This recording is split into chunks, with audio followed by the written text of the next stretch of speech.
Please বন্ধুদের কাছে request করব এই ভিডিওটা একটু সম্পূর্ণ দেখুন আর সবাই বেশি বেশি করে শেয়ার করুন। এই ভদ্রমহিলা আমাদের ন্যাজাটে এসেছেন 3-4 দিন হচ্ছে। তো বাড়ি থেকে বেরিয়েছে খুব বেশি দিন হয়েছে বলে আমাদের মনে হচ্ছে না। তো সবার কাছে রিকোয়েস্ট করব সবাই একটু বেশি বেশি করে শেয়ার করুন যাতে এই মহিলা পরিবার এনাকে খুঁজে পায়। তো ইনি এসছেন সন্দেশখালী 1 নম্বর ব্লকের ন্যাজাট থানার আন্ডারে ন্যাজাট পুরাতন খেয়াঘাটেই ইনি বেশিক্ষণ থাকেন। তো আপনারা প্লিজ দয়া করে সবাই একটু বেশি বেশি করে শেয়ার করুন। দেখুন, আপনারা দেখলেই বুঝতে পারবেন ইনি অত্যন্ত পরিষ্কার পরিচ্ছন্নভাবেই আছেন এবং ওনার কাছে ব্রাশ, কলগেট, জামা কাপড়ও আছেন। উনি সময় মতো সবই মেনটেনেন্স করেন এবং আমরা আশেপাশের ব্যবসায়ীরা, দোকানদার যারা আছি, আমরা সকলে মিলে ওনাকে খাবার দেওয়ার চেষ্টা করি।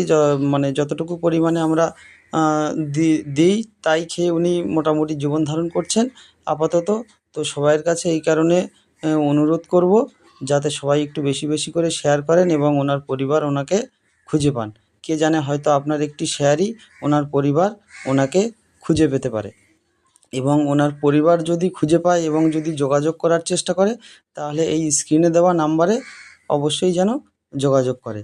তো আমরা ন্যাজাটের সকল আশেপাশের ব্যবসায়ীরা মিলে এই সিদ্ধান্তটা নিয়েছি। তাই আপনাদের কাছে রিকোয়েস্ট করব আপনারা প্লিজ বেশি বেশি করে শেয়ার করুন আর ওনাকে ওনার বাড়িতে ফিরে যেতে সাহায্য করুন। ধন্যবাদ সকলকে। আর সবাই মিলে চেষ্টা করুন যাতে উনি ওনার পরিবারে ফিরে যেতে পারে।